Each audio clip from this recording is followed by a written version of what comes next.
I'm going to be talking about how God freed me from a severe porn and masturbation addiction. Hey guys, welcome back to my YouTube channel. I have a very serious video today. I'm going to be diving into some pretty serious topics. So maybe if like you're and the volume's loud, I still think it's good for everybody to hear. Play it out loud if that's what you're into. But I still think young children should hear this, but maybe if you have young children, you don't want them hearing this kind of stuff. I think they should hear it, but I just wanted to warn you that I'm going to be diving into some pretty serious topics here. We're going to be talking about some deep stuff. So just trigger warning. Not every one of my videos is this way. Just wanted to get that out of the way. But I still think you should listen to it. I think this is very important. So if you have a minute to listen to me and watch through to the whole thing, I'm going to be saying some things that I believe are directly from God. I have so many notes. I'm going to try so hard to get this into a concise video because I believe what I'm saying is so unbelievably important. So before we get into the video, I have to quickly, very briefly, before we get into the video, 30 seconds, I have to update you guys on our fundraising. I've been fundraising for the past week until the rest of the month, trying to raise my entire GoFundMe to help me with my mission of visiting all countries in the world. If you don't know, I'm a solo traveler. I travel the world on a mission to visit every single country in the world. We're getting very close. 60 countries left. I believe I can do it this year, but definitely could use some help. We've been fundraising, and every day I've been shouting you guys out, everybody who donates. I believe in the last day, we've had 3 people donate. We've officially raised 11K 606. Thank you guys so much. The entire GoFundMe is 60K. This helps with the 60 countries that I have left to visit this year. I am going to visit the rest of those 60 countries this year. Our latest donator was an angel named Darren Woods. Thank you so much, Darren, for your $20 donation. I'm so grateful. And Candace Coleman donated $10 and Diana T donated $50. Thank you, Angel, so much. I'm so grateful. If you can donate, I'll put my GoFundMe down in the description box. Thank you so much for caring, and I think you should subscribe to watch this amazing journey of us trying to complete visiting every single country in the world this year. Okay, so without further ado, let's jump straight into the video. I have so much to tell you guys about. So I am on day 7 of a 7-day fast. So I will break my fast tomorrow. This fast has absolutely changed my life, my entire life. And God has downloaded on me like crazy, you guys. Like, oh my gosh, I've been running out of notebooks, you guys. I just literally finished. I bought this notebook. I'm basically done it. I've been writing my heart out, not on social media at all, not doing anything at all, because I feel like God has been downloading on me like crazy. And we'll get into later why that's so important. So I just want to give you guys a backstory about where it started and my story about my addiction to porn and masturbating. So when I was younger, I was homeschooled. That means I was literally homeschooled. My mom was my teacher. But homeschooling where I'm from in South Jersey was very popular. I don't know if it still is. So there are all these like schools for activities. Does that make sense? For homeschool kids. So I went to a school once a week for homeschooled kids. Basically, it was like an activity thing. Because you're homeschooled, you don't really get to interact with like a lot of other kids and like learn a lot of like really cool skills. So that basically was what this school was. We only went once a week. I think it was Wednesdays. And basically it was just like an activity school. So like we'd have like arts and crafts, and then like cooking, and then like crocheting. That's how I learned to crochet, by the way. Or knitting or painting. Like there were different activities so that us as homeschool kids could learn a bunch of different skills at the same time, interact with other kids. So like I said, it was once a week and it was only for homeschool kids, and it was a Christian it was a Christian center. So this was for Christian kids. Yes, I was raised Christian, and this was for Christians. So once a week I would go there, and I had like a friend group, maybe like 4 girls were my friends. And so basically, let's just say your parent was busy and they couldn't pick you up from school. There was like an aftercare program. So I would go to this aftercare program every Wednesday. So we would have our little school. It would be like five or six classes, maybe cooking, and then maybe you'd go to Spanish, and then maybe you'd go to arts and crafts, you know what I'm saying? And then you would go, if your parent didn't pick you up immediately, you would go to an aftercare program. And I was always at the aftercare program for kids that your parents can't pick you up immediately after school. So my whole friend group was in this aftercare program. And basically we would go to like this little, it was actually like, you know how when you grow up and you notice things and you're just like, that is so weird. But basically the aftercare program was like in this little, I don't even know what that was. It was like a little, it was not in the school itself. It was like a little, I don't even know what to call it, annex maybe. It was a little house kind of that they turned into the aftercare room for kids. But the thing was, we weren't supervised at all. There was absolutely no supervision. There was no adult watching over us.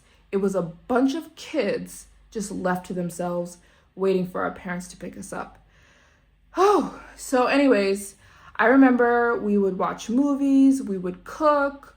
There was like a little kitchen. We could cook like ramen noodles. We could make tang. And we could go downstairs in the basement and watch anything we wanted. There was a computer with internet and there was a TV. Very bad idea. So me and my friends would always go downstairs and totally unsupervised. We would watch all kinds of crazy mess on the internet, you guys. Oh my gosh, the crazy stuff we would watch. Oh, it was just vulgar. So I remember one day, everybody was crowded around the computer at this aftercare program. All kids, we were all kids.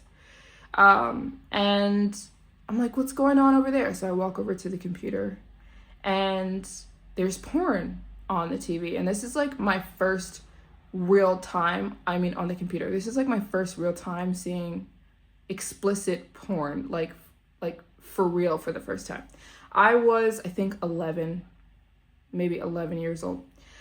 And so I'm like, what is this? And my friends, they're laughing. They're like, you don't watch porn? Like, this is porn, you don't watch it? And I'm just like, no, what in the world? But basically, long story short, one of my girlfriends was like, yeah, so basically you watch porn and then you masturbate and it makes you feel really good. And she's like, adults do it all the time. And she told me, she was 11 also, she told me that she saw her parents masturbating all the time. She said she would see her dad do it and she would see her mom do it, like separately. So she's like, I know exactly how to masturbate. I don't want to get too graphic here. But basically, she told me that, and she's like, I can show you if you want to. And you guys, I want to put a disclaimer. Please, this is one reason I wanted to make this video. If you are a parent, please listen to me. Watch your kids like a hawk. Watch your babies. Don't let them linger anywhere. Take them to school and take them home. If you can't take your kids home immediately after school, drop them off at a trusted family member. Oh, that's even sketchy, but I don't know. Take care of your babies. Please do not prioritize working over taking care of your kids. You guys, this is a problem. The amount of kids that just left to themselves and the devil is just eating them up. It's a problem, you guys. It is a big problem. So we were totally unsupervised for hours on every Wednesday. So basically, my friend told me that she saw her mom and she saw her dad masturbating several times. And so she said, I can show you. And I had 3 other girls that were basically there with us. And she showed all of us how to masturbate. All of us girls, all of us young, precious babies. And she told us, she knew everything. I mean, this girl was only 11 years old, but absolutely thorough in what she was teaching us. And basically, I believe that day is the day that the spirit of lust, the spirit of masturbation, the spirit of porn jumped on me. I believe I was totally addicted. We would do it every single Wednesday. We would go to school. After she showed us, every Wednesday, we would go downstairs. We'd have our routine. We'd eat upstairs. We'd go downstairs, watch porn, and masturbate. Every single Wednesday, this probably went on for maybe a year. Every Wednesday, no matter what. And we're in a Christian school, you guys. We're all 8, 9, 10, 11 years old.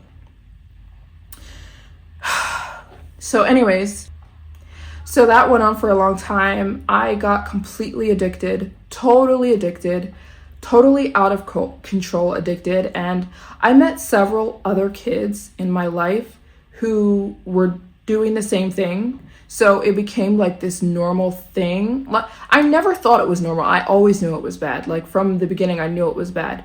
But it was normal because I met so many different kids that were doing the same thing, that were watching porn and masturbating. And so I guess it was like they're watering the seed. And I went to an entirely different school as well. Later in my life, I was only homeschooled until the 7th grade. In the 7th grade, I attended a Christian school, by the way. I've only ever gone to Christian schools. I'm not knocking Christian schools, by the way. I just believe that it's good context.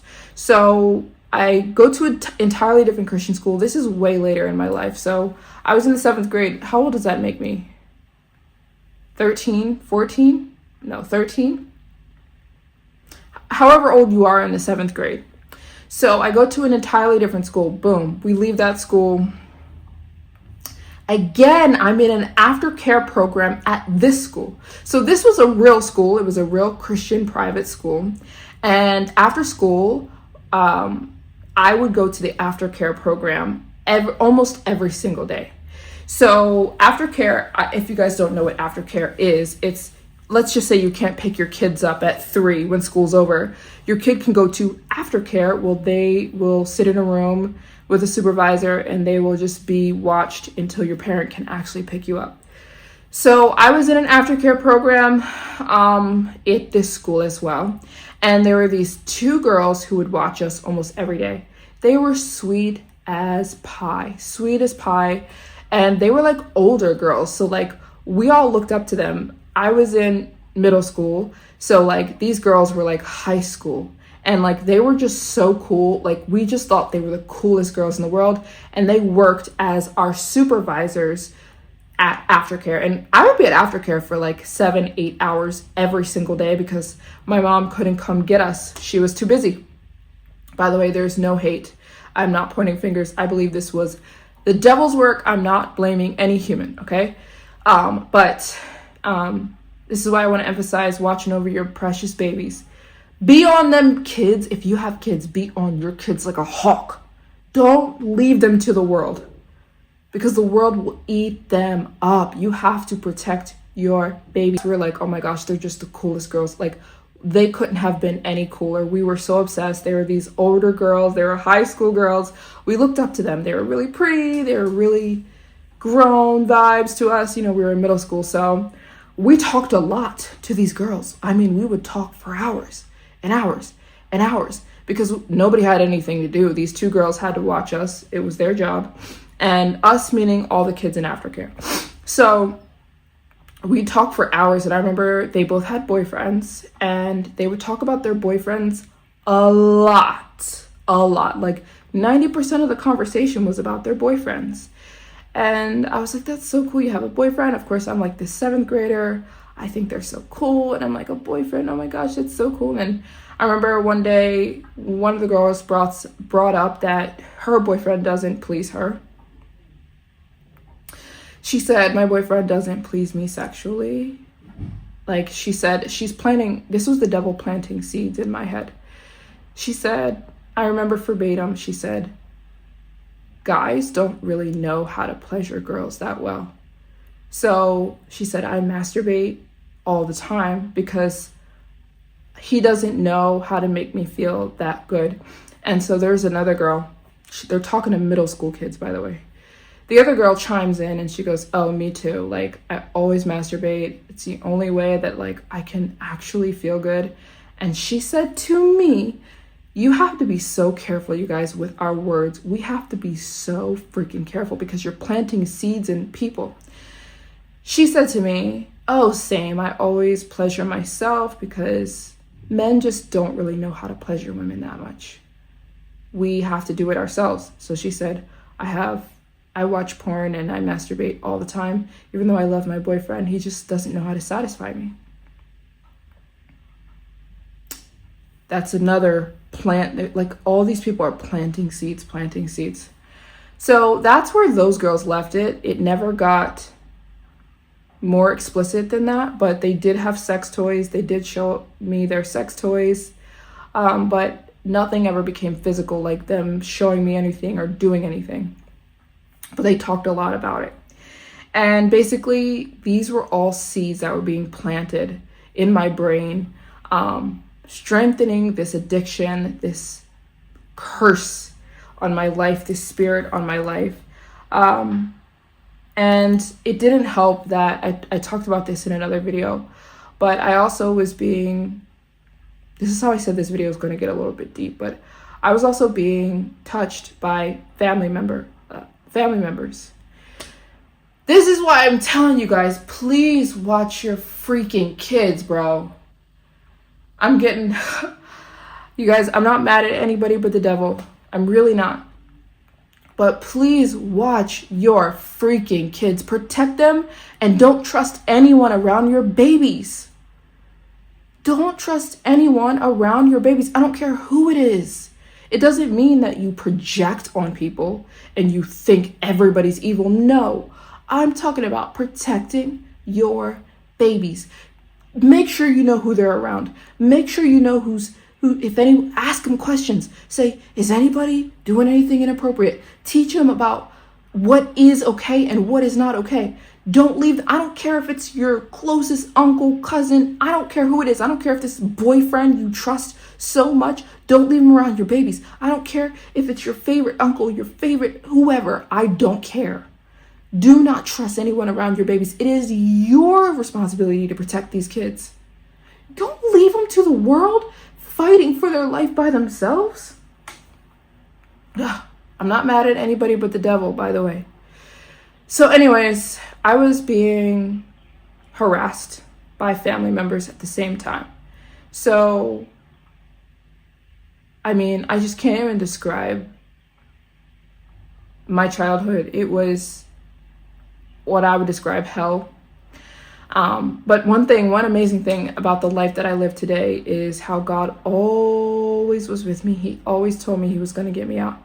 He's like, hold on, baby girl, I'm going to get you out of this. Hold on, baby girl, I'm going to get you out and I'm going to pay you back.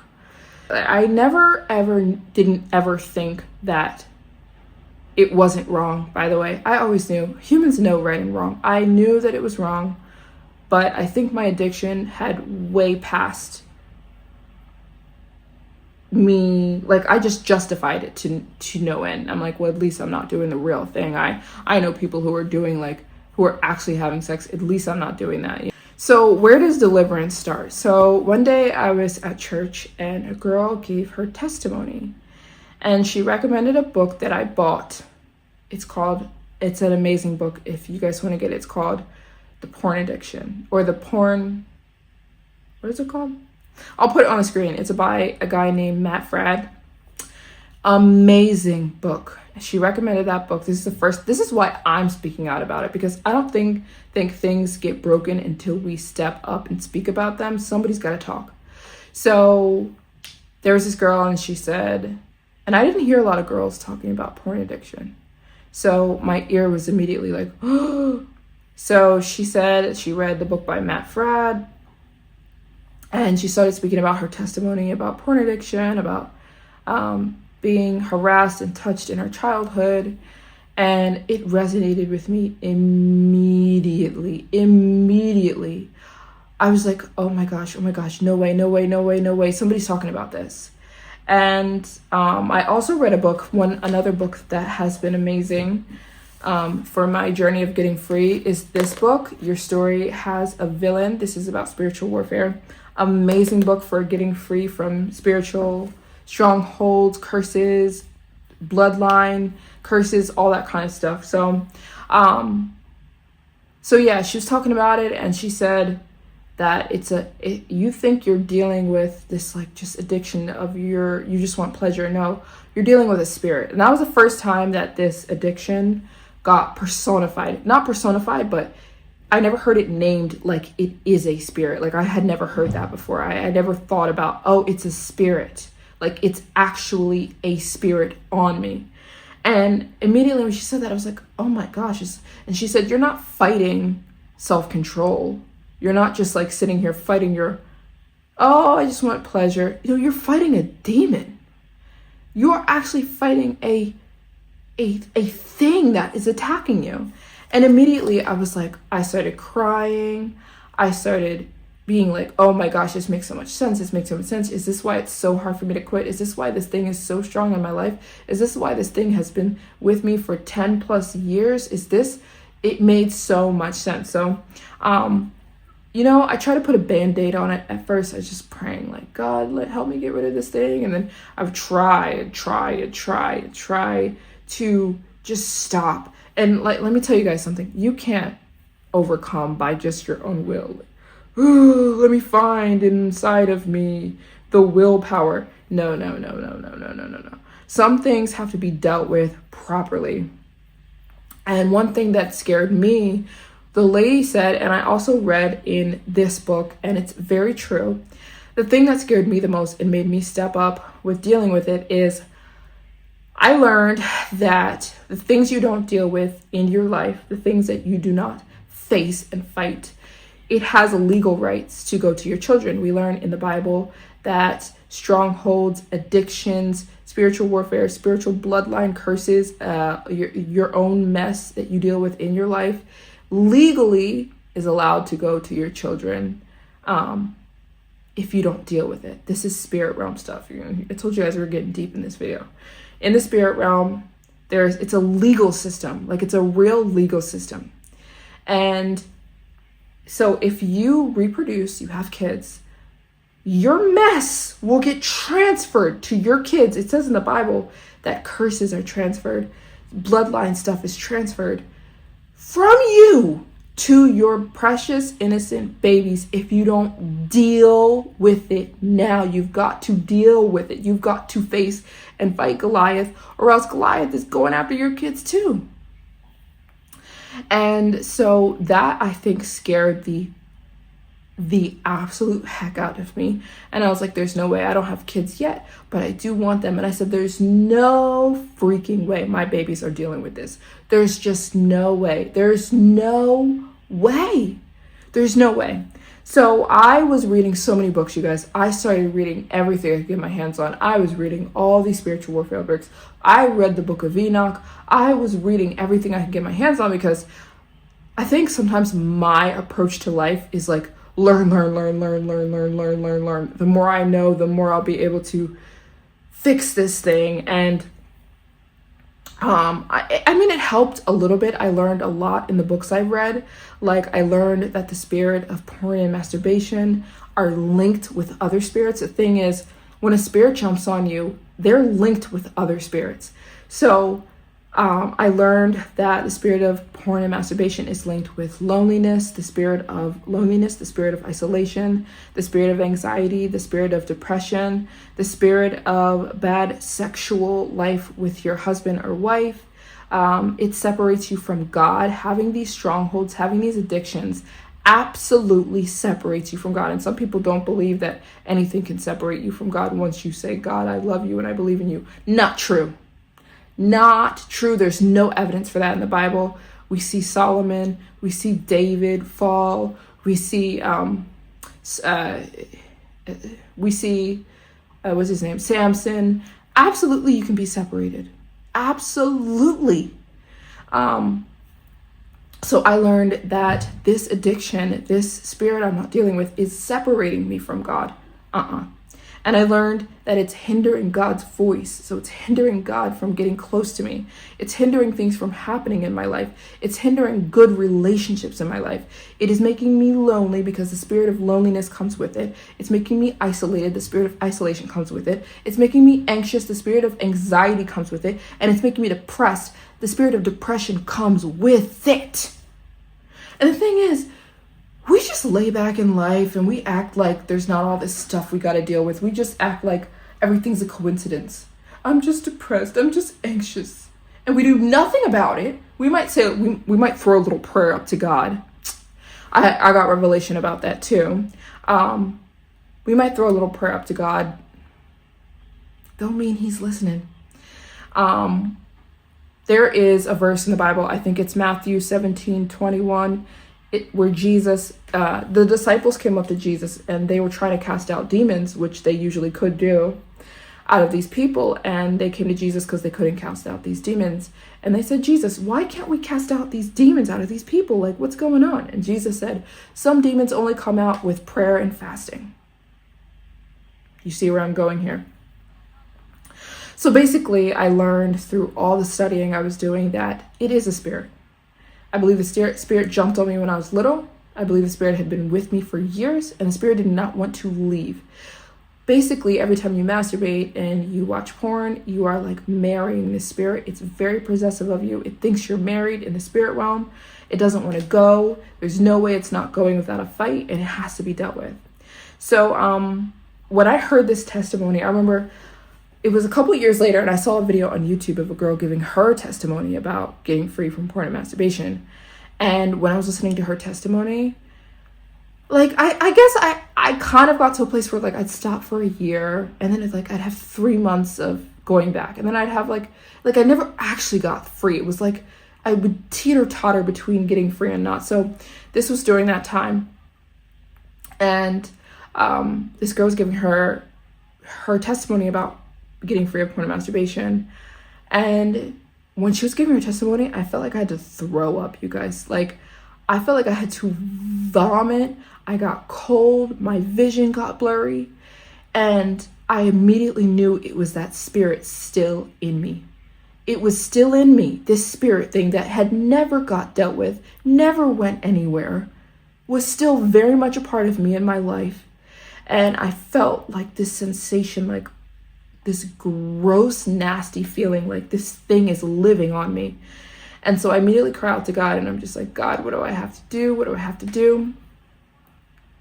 But I think I still attacked it in my own way of attacking things, which is just like, God, help me. And then I would try my own willpower. So, I mean, it worked a little bit. I would go 6 to 8 months without watching porn or masturbating, and then maybe once or twice. And then for me, again, like I said, I felt like that was taking care of it. So 2026 starts, you guys, and it's back. Like, severely back. It was like as soon as the year started, out of nowhere, severely, like, I couldn't go like a day without feeling like I needed to do those things. And it got to the point where I just was trying to use my willpower. I'm gonna sit here and try to not do this. I'm gonna try to distract myself. So I had little methods. You'll hear little tactics sometimes that says get up and go for a walk as soon as you have the urge, or go read a book or read the Bible. Or no, like I said, there are some things that have to be dealt with properly. So I remember praying one time, this was like 3 weeks ago. I was praying to God and I said, God, I feel like my prayers aren't, like, are you even listening to my prayers? Like, anxiety was coming on me like a freaking, oh my gosh, you guys, I was bombarded with anxiety like crazy. I couldn't go through the day. I would wake up and I feel like I couldn't focus on anything. Like there was nothing I could put my mind to. I felt totally anxious, totally scatterbrained, and every day, just to get some relief, I would be masturbating and watching porn. And it was getting to an unbelievable point, and I'm praying to God, and I'm saying, God, do you even hear me? I feel like when I pray to you, you ain't even listening. You're not even listening to my prayers. And here's something, you guys. There was truth to that. There was truth to that. Here's what I want to tell you. Just because you look up and you put your hands down and you go to church, don't mean you have a relationship with God.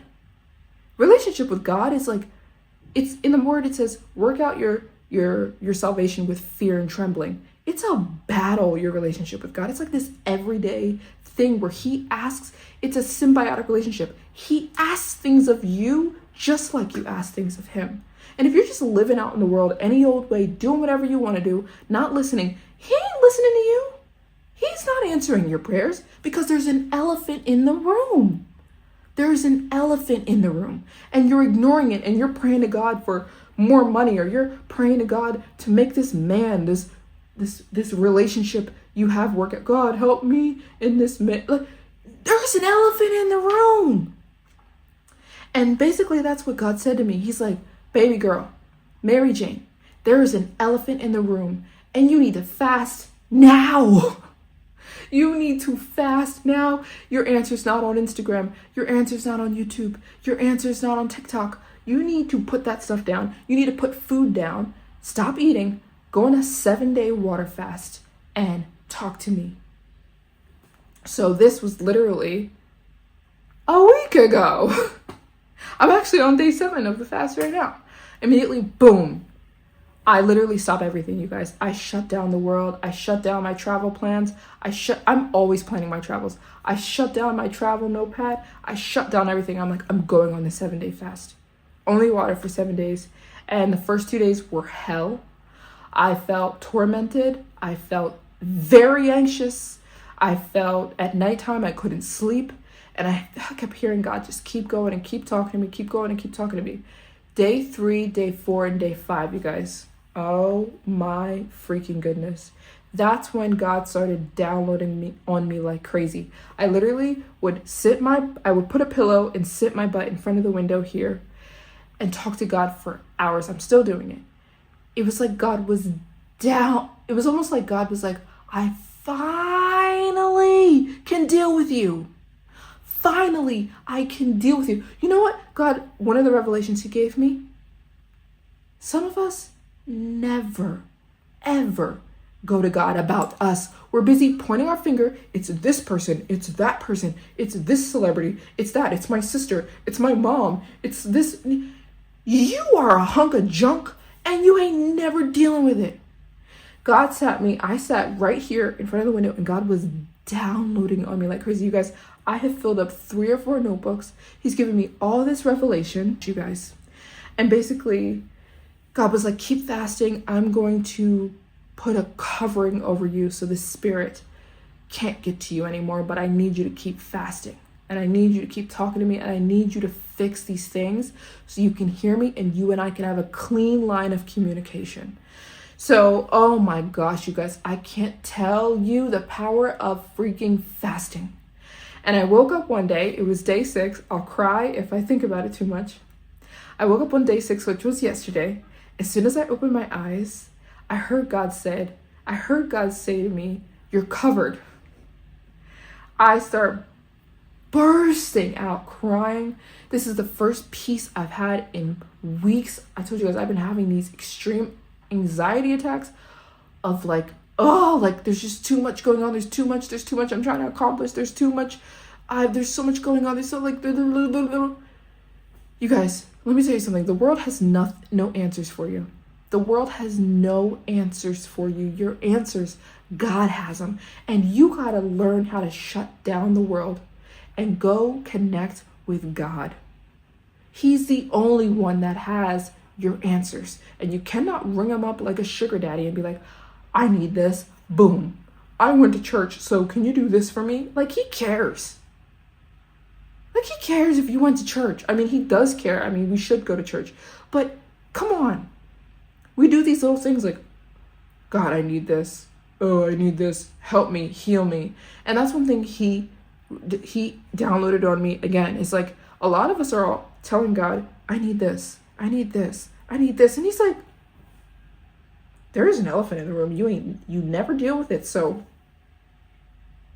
and we think that's cruel, but he's God. He's to be feared and he's to be dealt with correctly. It's how we have to read the word, because we have to know who this man is. And Ecclesiastes, I believe it's Ecclesiastes 3 or 3:7, or is it 5:7? Yeah, Ecclesiastes 5:7 says talk is cheap. And that hits me like a rock. Talk is so freaking cheap.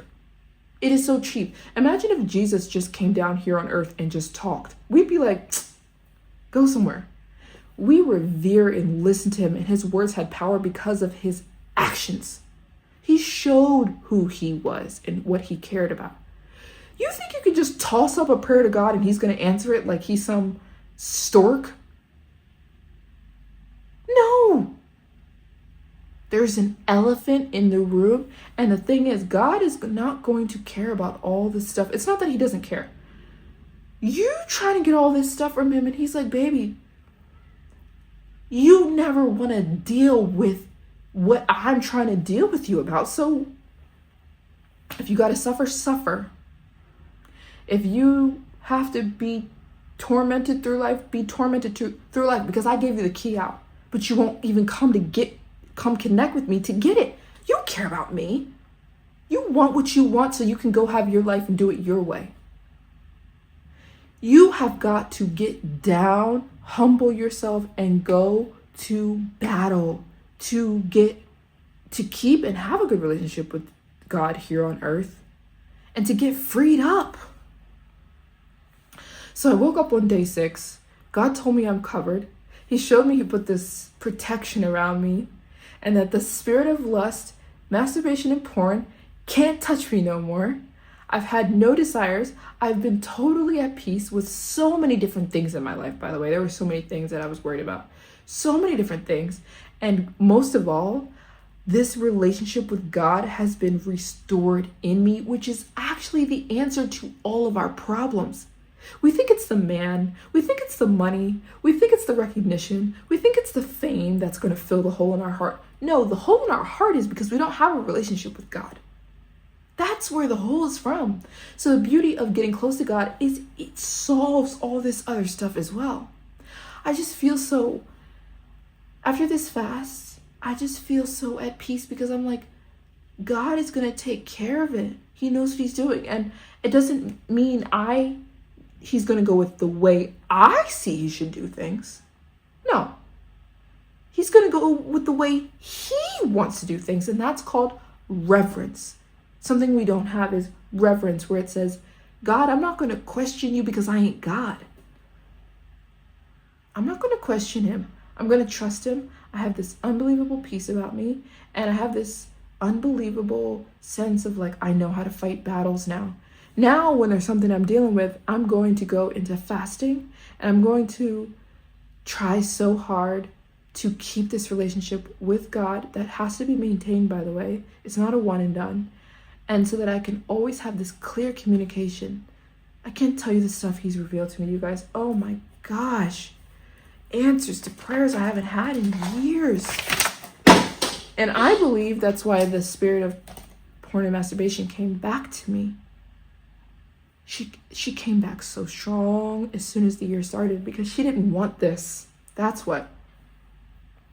So that's what I have to say. Let me look at my notes and see if there's anything else I want to say. I also wrote in my notes, we all run and blame, and we run and we blame, and we run and we blame.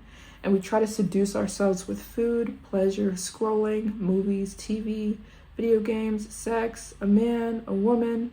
You're running. You're running. Ain't none of that stuff doing nothing for you, because you ain't addressing the elephant in the room. You have a fractured or an absent relationship with God. You need to get right with God and see if you actually love him, because many people don't. We don't love God. It just sounds good to say so. Love is a battle. It's this everyday thing. It's this everyday choice. It's this